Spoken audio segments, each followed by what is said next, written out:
Hey guys, J.Anthony here. Welcome back to my channel. Hey, just trying a new camera angle today. I usually shoot things farther away, so if you want to see blackheads on my face, this might be better for you. It's hard to shoot things up close as I'm 6'3" and it's really hard to kind of get things in my line of sight, but hey, let me know what you think below. So new video today. I get a lot of feedback on why I'm so harsh on Swiss watches, in particular Swiss Quartz watches. I get conservatively probably 30-40 comments a week just on why I'm being so mean about Swiss Quartz watches. Swiss Quartz watches. I need to slow down, pronunciate my words, and talk slowly. So rather than me go on and on about why I just think that they're overpriced and they're not worth the money, I figured I'd actually give you a kind of a visual representation of what you're actually looking at. So I think there's a lot of misunderstanding of what you're actually getting with a Swiss watch. And before we get into, me being a hypocrite, yes, I own Swiss Quartz watches, and actually I'm guilty of paying quite a bit of money for Swiss Quartz watches. I bought my father an Omega Seamaster, which you can see on this channel. There's quite a few videos of that one. I think I paid $2,200 for that. I also own a Shinola, which, as you all can can check out on my channel as well. It uses a Swiss sourced movement, but it's assembled in Detroit, Michigan. Those watches retail between $900 to $1,000. Truth be told, I paid closer to $300 for mine. Actually, I think I paid $385. So I'm comfortable with what I paid for that watch. I think that's a great value. At retail, I agree with most of your comments. I think they're overpriced. Side tangent comment. The purpose of this video is, again, rather than me explaining to you why I think Swiss Quartz watches are just kind of a waste of money, I'd rather just show you one so you guys can make up your own mind. I think for a lot of people that don't really understand the watch world that well, I think they have an understanding of what they're getting in terms of movement and quality with a Swiss watch.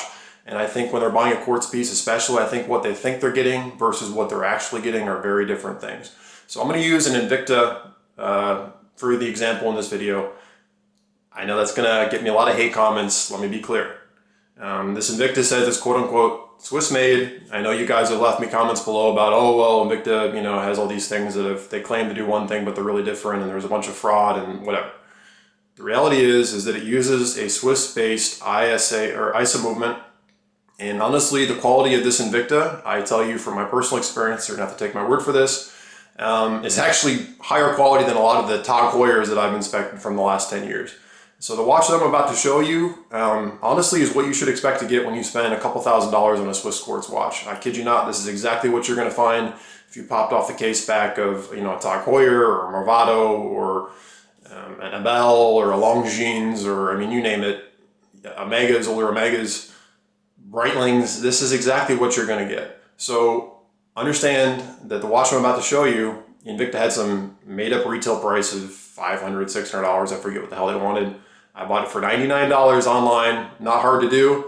And again, you're getting quality in this watch that I actually think is superior to a lot of higher end Swiss watches that I've inspected over the years.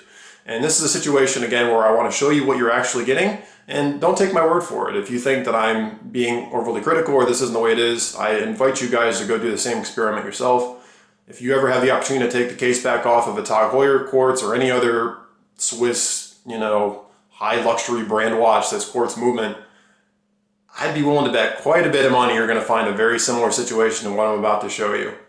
And again, I want you to keep in mind, I picked up this watch for $99. So next time you look at a Swiss Quartz watch that's, $900, $1,500, $2,500, my God, I hope you don't pay more than that. I want you guys to remember what you're really getting. You could have had the same quality in a $99 watch. So I hope you guys find this video helpful. Talked long enough. Let's go ahead and take a look at what you get for a Swiss Quartz watch. All right, let's check it out. All right, guys, here's our specimen for today. This is an Invicta Coola. As you can hopefully see down here at 6 o'clock, it says Swiss made. Now again, we can all play the game whether or not you think it's legitimately Swiss made. There's a bunch of rules and regulations, and I would be shocked to hear that this watch was not Swiss made. As you can see, the watch itself is actually running, and the chronograph function, everything is normal. There's, this is a totally functional Swiss chronograph movement watch. And this movement, as I'll show you in a bit, has an ISA movement in it. And I also want to remind you too, as you're looking at Swiss Quartz watches, that you know, next time you look at that Tag Heuer or that Longines or that Movado or any of those watches for, you know, $500, $1,000, $1,500, I want you to look at what you're getting. So again, this watch I picked up for $100. It has a two-piece case. There's actually screws here holding in the head of the watch into this cradle itself. I mean, the case design on this watch, there's quite a bit of intricate design to it, and I'm willing to bet that a lot of these Swiss Quartz watches you're going to look at don't have this level of design to their cases. So just one other little thing I want to point out to you. I'm not a big Invicta fanboy, but I just want you to look at these features next time you're looking at a watch, especially a Swiss Quartz watch. You know, what's the design of the case? How complex is the design of it? How much effort did they put into it? And then I also want you to remember, of course, as I show you here in a second, what you're actually getting inside of that watch for that money. So I'm going to get spanked for this. I know you guys are going to tell me this is not appropriate. I'm going to open this case back with a pair of needle nose pliers. There are case openers available online that you can buy to do just this. I'm being lazy and I don't really care about this watch, so I'm sure you guys are going to get upset with me about it. I do not recommend you do this with your own watch unless you're worried, unless you're okay with the fact that you might be scratching it. I've wrapped the pliers in electrical tape to prevent scratching on the case back, but let's be honest, there's still a possibility that could happen. Before you do this as well, well, you shouldn't be doing this, right? But if you were to try to do this, I recommend that you make sure the crown is pushed in, because you're going to be putting some flex on the case and you might torque this crown if the crown is pulled out any. So make sure the crown is seated. And what you're actually going to do, well, you're not going to do this because, again, this is not the proper technique. You're going to notice there's little, let's pull it up here. There's little indents on the case, and you're basically going to line up the teeth of the needle nose pliers with those little notches, and then you're going to torque it around. I'll show you. This is such a big bracelet or strap that it's kind of hard to show this on camera. There we go. So as you see, I'm torquing it. I'm using my hand to seat the watch, and I'm applying pressure to torque the watch case back around until we get it loose. Now I hear it's got some wobble to it, so here we go. Oh, come on. There we go. Alright, so before we look at the movement itself, just a blank case back. Actually, by the way, I like this thing. I think that's kind of a sexy case back. Random tangent aside, I like Russian submarines. And by the way, for those of you guys who have been recommending I buy a Poljot, or Poljo, however you want to pronounce it, I've ordered one, so I'll be keeping a review on that, or having a review of that one coming soon. So just FYI, stay tuned for that. So here you go. So what do we have inside here? We have a plastic retainer ring. This guy here, let me see if I can pop it out. Maybe not, maybe they did a good job of seating it in here. If I pull the crown out and release the tension on it. Come on. Well, kudos to Invicta, they did a good job of seating it. But basically what that does is, as you can see, this happens on 99.9% of watches. The movement itself is actually smaller than the case itself. I mean, this watch is enormous. It's 52 millimeters. So what they actually do is they'll use a plastic retainer ring, and this will actually make up the difference between the case and the movement, and it will hold it in place.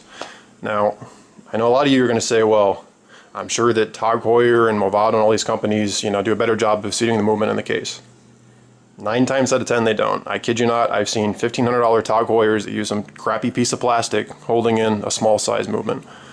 I ask you, if you're paying $1,500 for a watch, why is there a 10-cent piece of plastic holding your movement in?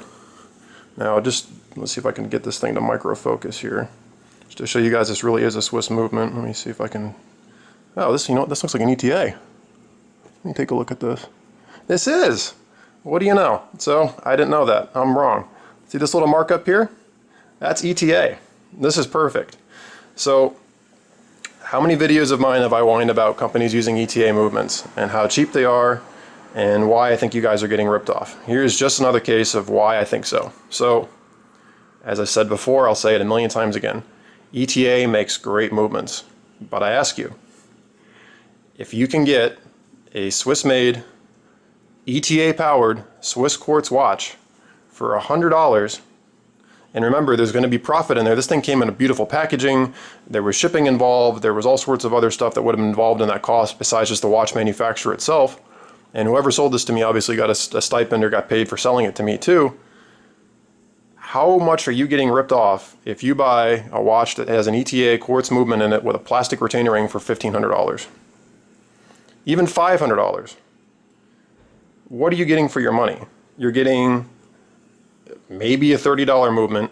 You're getting a cheap piece of plastic holding it in, and the rest of it's all going to be based on the quality of the case. And like I've said, you're welcome to disagree, and I'd be happy to hear why you think so. But you're probably not going to get even a case this intricate for that money either. I mean, this thing is really well put together. You've got this bottom cradle that's held in, that's holding in the physical case itself with these supporting bars here that are screwed. The bracelet, or not the bracelet, the rubberized strap is actually pretty nice quality, and it's screwed in as well. You're actually getting a very nicely put together watch for $100 here. So I challenge you guys, if you disagree with me, to go out, find yourself a Tag Heuer, a Movado, whatever, any Swiss quartz watch, and I challenge you to take the case back off and tell me why you think that watch commands a price substantially higher than this watch for $100. I would love to hear what you think. And look, this even has a Swiss battery. I think it says Renata on it. Yeah, it's a Swiss battery. There you go. They even used a Swiss battery in this watch for $100. So this is actually what's sitting inside all those Swiss quartz pieces. And, you know, I think a lot of people that don't know a lot about watches, I think what they actually think they're getting is something like that. Bear in mind, this is a $50 watch I'm showing you here too. So this is that Parnas you guys have probably seen before on my channel. Now I know you guys are watch enthusiasts and you should already know what a quartz movement looks like, but I think 9 times out of 10 the people that buy these Swiss quartz watches, I think they honestly expect something like this to be inside the watch. And again, I bought this watch for $50 and it probably cost somebody in China $20 to make. So, you know, here's a JDM Seiko I have. This is my SARZ. 4R36 hacking, hand winding movement, you know, $200-ish. You're getting, you know, all these intricately crafted parts, hand assembled movement that keeps pretty accurate time. Or you can go spend a ton of money on a Swiss-made circuit board with a 10-cent plastic retainer ring shoved into a case. It probably isn't going to be as nice as this $100 Invicta. So I figured this is the best way I can show you guys why I think those Swiss quartz watches are an absolute ripoff. So I hope this video was helpful for you.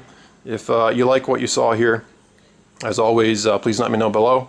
Please comment, rate, and subscribe. Feedback, good or bad, is always welcome and appreciated. And stay tuned for more content. Thank you guys so much, and have an awesome day.